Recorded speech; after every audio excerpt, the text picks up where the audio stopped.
Hi there, thanks for joining me today. So ASPI just wrapped up its second series on women, peace and security for the strategists, which examined Australia's policy responses to WPS. This morning I'm very fortunate to be sitting down with a number of contributors to the series, and we're just going to be running through some of the key themes and key findings. So Lisa, Sophia and Jackie, thank you so much for joining me today. Can we start by telling me and telling our listeners a little bit more about the series, specifically why now and why it was important for you to contribute to something like this? Lisa, can I start with you? Thanks, Maddie. As you mentioned, it's the second time that we've run this series on the strategist, and we think it's a really important initiative for a number of reasons. One, women, peace and security generally tends to be an issue that often gets overlooked in mainstream international security discussions, and International Women's Day, which took place on the 8th of March, we thought provided a really opportune time to have that discussion and spark that debate. The other thing that I think has guided the rationale for this series particularly is that Australia's at a bit of a turning point as it starts to look at its second National Action Plan on Women, Peace and Security and formulating that for next year. So what were some of the key themes that emerged for each of you as contributors? Jackie, I'll start with you and then we'll work our way across. Sure. First of all, thanks for having us and talking about this very important issue with us. But it was quite clear that there was a defence approach to WPS. There was an approach by Parliament and civil society, and then we had lessons from abroad, from different countries and regions that Australia could take onto and learn from, and then we had evolving approaches to WPS itself. Just to touch on what Jackie has articulated, one of the key areas of interest for me and one of the themes that came out was the role of civil society and how civil society organisations influence and impact the development of national action plans, from advocacy to accountability. And also, again, to draw out the themes a bit more, how different governments in different countries use the experience and the work of civil society in different ways. So, for example, in Australia, there's no actual official recognition of civil society organisations in the development of the National Action Plan, despite the work they do. Yet in the Netherlands, they are playing an integral role in official recognition. So that was quite interesting for me. And I think a lot of the contributions that we have served as a reminder that this is an evolving agenda. So while the discussions have been around for decades, essentially, and on the agenda of the Security Council since the year 2000, what we've seen, particularly through the lifespan of Australia's National Action Plan over the last 6 years, is that the issues that are being considered continue to evolve as we look at Australia's approach to national and international security issues, and also the perspectives that people are offering also differ based on their own experiences. So there's no viewpoint on these issues. So a few of you touched on the point of having different perspectives and having an array of contributors to this series. And that was one of the things that I found really interesting was you had, people from civil society, people from a defence background, you had people from academia and stuff like that. So Sophia, why for you do you think it was important to have such a diverse array of contributors to this debate? The diversity of voices across the series drew attention to the different work that's being done in different areas in WPS, nationally and internationally.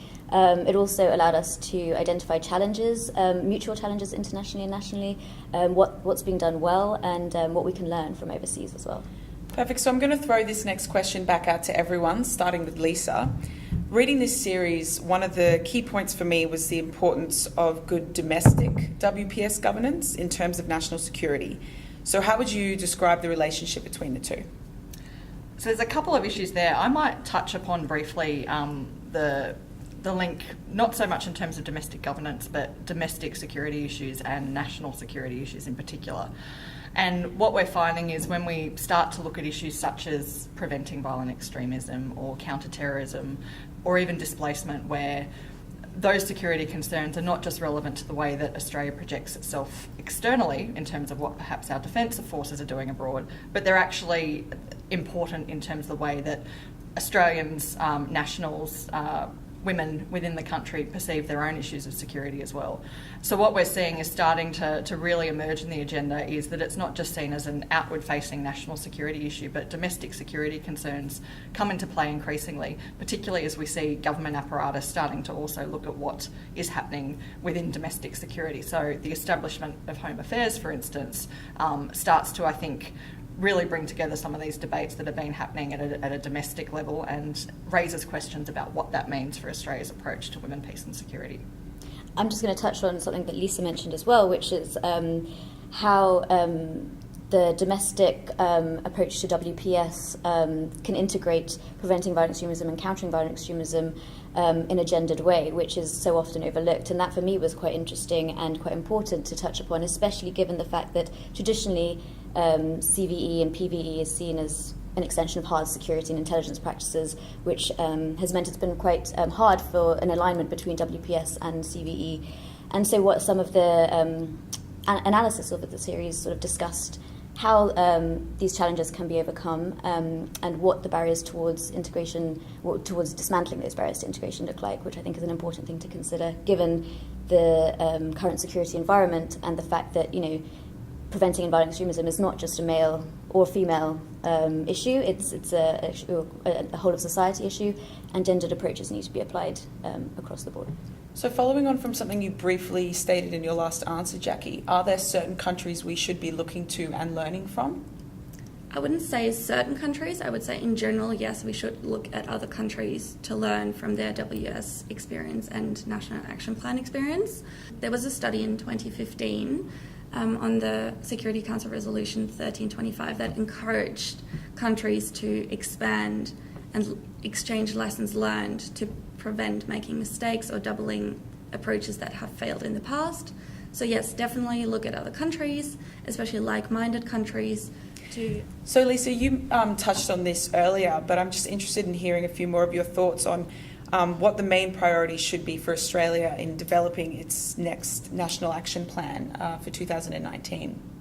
It's a good question, Maddie, and I think I'd probably break it down into sort of 4 areas of consideration. First of all, I think there is the content that actually goes into the National Action Plan. So what is the scope of issues that are going to be considered? And we've had quite a range of different issues brought up in our discussion today, and we certainly saw that in the series, in the publication. We had discussion, for instance, talking about the concerns about displacement and refugees. We've had discussions around what does it mean when it comes to preventing and countering violent extremism. We had a contribution from Matthew Nash looking at what are the implications for female veterans in the ADF. So I think there is a really broad range of issues there, and one of the key things as the different government departments and civil society start the consultation process, which is already underway for the next National Action Plan, is going to be to get a sense of how they address those different issues and in what way. I think the second point for consideration is what are the financing and accountability mechanisms that are embedded into the National Action Plan to make sure that it is set up to succeed in terms of implementation. And I think a lot of lessons can be taken away from what we've seen with the first National Action Plan in that regard. So that's going to be a key question. I think the third point is around how do we actually measure the impact of the National Action Plan? What type of reporting mechanisms do we need to capture whether or not there is actually impact on the ground when it comes to analysing the actual implementation of the plan? Is it just sufficient to say, for instance, that we've got some quantitative reporting measures in there that say we've had mention of women, peace and security? And I would certainly contend that's not, and we need to start looking at some of the qualitative measures that actually look at what type of impact the plan is having. And then I think finally, and this isn't necessarily about what goes into the plan, but it's about making sure that the discussions that are happening are not just amongst those experts that are working on these issues. So these discussions need to be happening with the relevant desk officers or advisors who are covering a range of security issues who may not be sensitised to women, peace and security, because at the end of the day, it's about ensuring that they're considering some of these issues when it comes to making decisions about Australia's approach, whether it be on defence operations or whether it be the implementation of Australia's counter-terrorism policies, or whether it be talking about, the approach to a vast range of security issues. So for my final question, I'll throw it back out to everyone, starting with Sophia. What advice do you have for our listeners wanting to get more involved in this particular area? Where can they go? The easiest answer has been given to me, which is to draw attention to ASPI's monthly Women, Peace and Security wrap on our blog, The Strategist. It's a great source of information for those not yet plugged into the debate, and also those who are already across the issues but want a roundup of international developments in the field over the past month. So I would urge people to come and look at The Strategist. I think one of the things I'd say is what we find with the series, and this being the second one we've run, is we have a really unique representation of women writing, and that's not uncommon when it comes to women, peace and security, I must admit. But would really like to encourage, I think, anyone out there who is either interested in working on women, peace and security or on international security issues, we would really encourage female contributors and a diverse array of contributors to make sure that they are writing for the strategist. And I think that's something that this series prompts us to be quite proactive about. Yeah, and just hanging on to that, what Lisa just said, you don't need to be female to be passionate about WPS. Thank you so much for joining me today, ladies. It was really interesting hearing your thoughts as contributors to this series. So ASPI's actually releasing today our latest Strategic Insights paper, which is a culmination of all of the blog pieces that we produce as part of this series. That'll be available online and also in hard copy. And we also encourage you to engage with us on social media. ASPI_org is our Twitter handle.